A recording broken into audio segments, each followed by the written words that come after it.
क्षिप्रम भवती धर्मात्मा। आज का प्रसंग है गीता में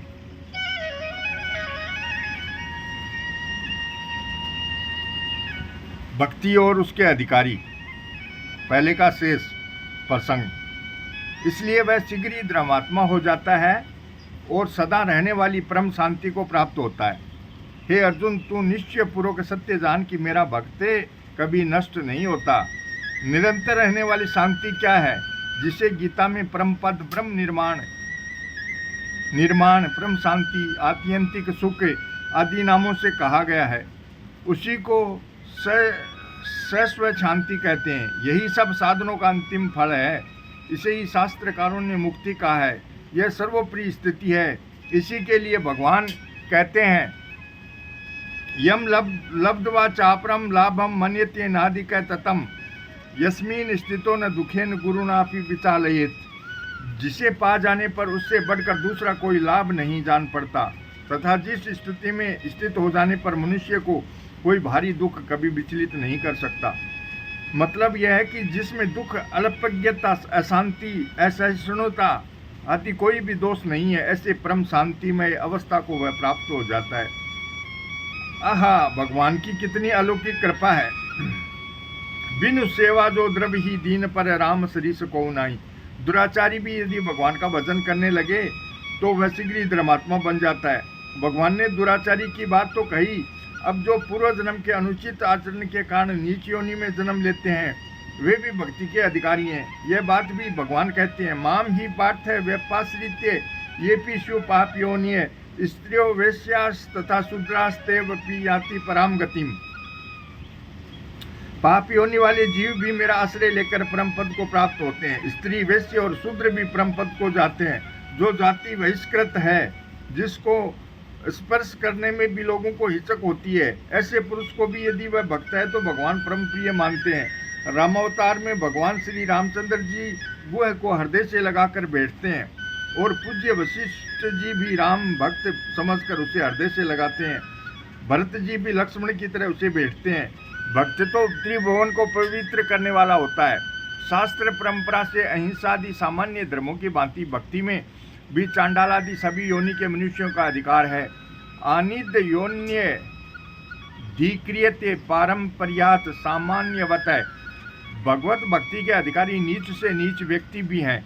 यहाँ पाप योनि शब्द इतना व्यापक है कि आभीर, यवन, कंक, खसादी जाति के मनुष्य भी इसी के अंतर्गत लिए जा सकते हैं। चारों वर्णों के सिवाय जितनी योनियां हैं, सब पाप योनि है। बड़ सैया बड़ होता है। उक्ति के अनुसार बड़ों का आश्रय पाकर प्राय सभी बड़े हो जाते हैं। छोटा सा जंतु भी यदि सज्जन पुरुषों का संग करे तो वह कष्ट साध्य कार्य भी सुगमता से ही सिद्ध कर लेता है। जब सज्जनों के संगियों का संग करने से ऐसा फल मिलता है, तब साक्षात भगवान का साथ होने पर मनुष्य श्रेष्ठ बन जाए, इसमें कौन सी आश्चर्य की बात है। माम ही पार्थ व्यापाश्रित्य, इस श्लोक में जो पाप योनि पद है वह स्वतंत्र है। स्त्री, वैश्य और शूद्र का विश्लेषण नहीं, क्योंकि वैश्य का वेदों में अधिकार है। स्त्री शब्द से ब्राह्मण, क्षत्रियों की स्त्रियों का भी ग्रहण हो जाता है। वे अपने अपने पति के साथ यज्ञ में बैठ सकती हैं। ब्राह्मणी समस्त जाति की पूजनीय है, इसलिए वह पाप योनि नहीं कही जा सकती। ये भी शिव पाप योनि में शिव क्रिया का साक्षात संबंध पाप योनि से ही है। स्त्रियों, वैश्यास तथा शूद्रा, इसमें तथा शब्द स्त्री, वैश्य और शूद्र को पाप योनि से अलग कर रहा है। इन सब का अन्वय एक साथ यान्ति क्रिया में होता है। तेपि यान्ति पराम गतिम, वे भी परम गति को प्राप्त हो जाते हैं। यद्यपि स्त्रियां भी संपूर्ण मंत्रों और वेदों की अधिकारिणी नहीं है, तथापि भगवान की प्राप्ति में उनका भी अधिकार है ही। नास्ति तेसु जाति विद्या रूप कुल धन क्रिया आदि भेद है। भक्तों में जाति, विद्या, रूप, कुल, धन और क्रिया आदि से होने वाला भेद नहीं है। सबरी में स्त्रीत्व होने पर भी शूद्रत्व और पाप योनित्व भी है। वह कहती है, अधम ते अधम, अधम अति नारी, तिन मह में मति मंद अघारी।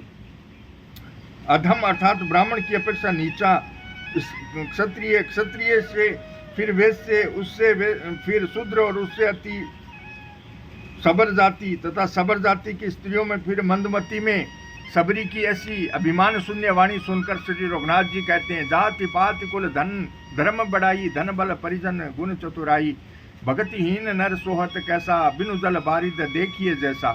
कह रघुपति सुन भामनी बाता, मानो एक भगति कर नाता। भगवान तो केवल भक्ति का नाता मानते हैं। भक्तिया तुष्यति केवलम न च गुणेर भक्ति प्रियो माधव। भगवान तो केवल भक्ति से संतुष्ट होते हैं, गुणों से नहीं। वे तो भावग्राही हैं। भगवान के आगे पंडिताई का जोर नहीं चलता।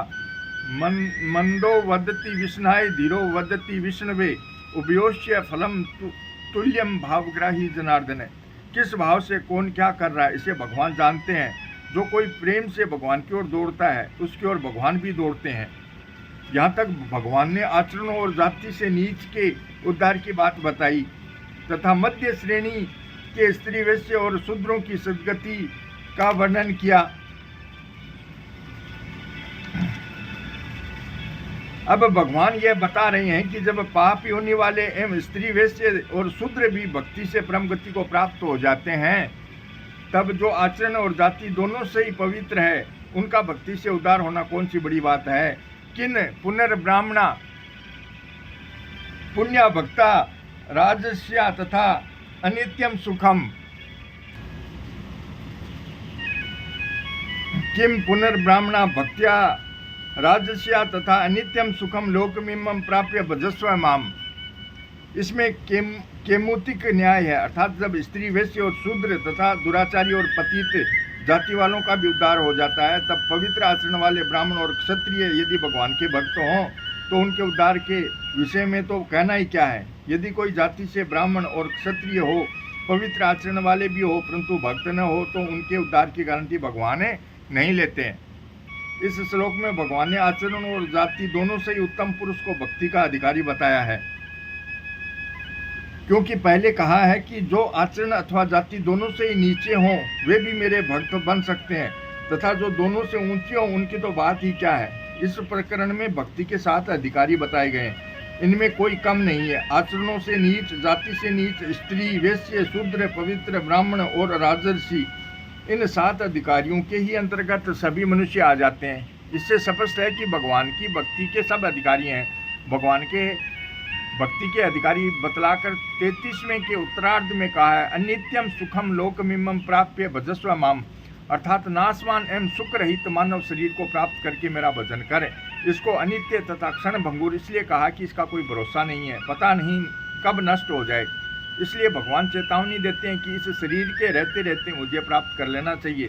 भागवत में भी कहा है, लब्ध्वा सुदुर्लभमितिम बहुसंभवान्ते मनुष्य मर्त दम नित्यमपि धीरः तुरण यतेत न पतेद नु मृत्यु याव निःश्रेयसाय विषय खलु सर्वतः स्यात्। अर्थात बहुत से जन्मों के अंत में बहुत से प्रयोजन सिद्ध करने वाले इस अत्यंत दुर्लभ किंतु अनित्य मानव शरीर को पाकर जब तक मौत न आए उससे पहले जल्दी से जल्दी अपना कल्याण करना चाहिए, क्योंकि विषय तो निश्चय ही सर्वत्र मिल सकते हैं परंतु भगवान नहीं मिल सकते। गीता के 8वें अध्याय में तो इसे भगवान दुखालयम शाश्वत कहते हैं। फिर दुखालय में सुख कहाँ। जिस प्रकार पुस्तकालय में औषधि और औषधालय में कपड़े नहीं मिल सकते, ठीक उसी प्रकार इस दुखमय संसार में सुख नहीं मिल सकता। सुख है ही नहीं। मनुष्य को जब तक किसी बात की उत्कट इच्छा नहीं होती तब तक किसी पदार्थ में उसकी शक्ति नहीं जो उसे सुख दे सके। इसलिए पदार्थों के सुख के लिए पदार्थ विषयक उत्कट इच्छा और इच्छा के लिए अभाव का अनुभव परम आवश्यक है, और अभाव की अनुभूति में सुख का नाम निशान नहीं।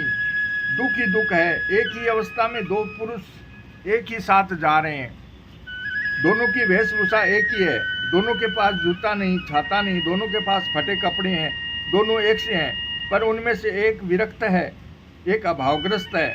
विरक्त पुरुष के भीतर दुख का नाम नहीं है और अभावग्रस्त पुरुष के पास सुख का नाम निशान नहीं है। वह वस्तुओं के अभाव की अनुभूति से निरंतर व्यथित रहता है।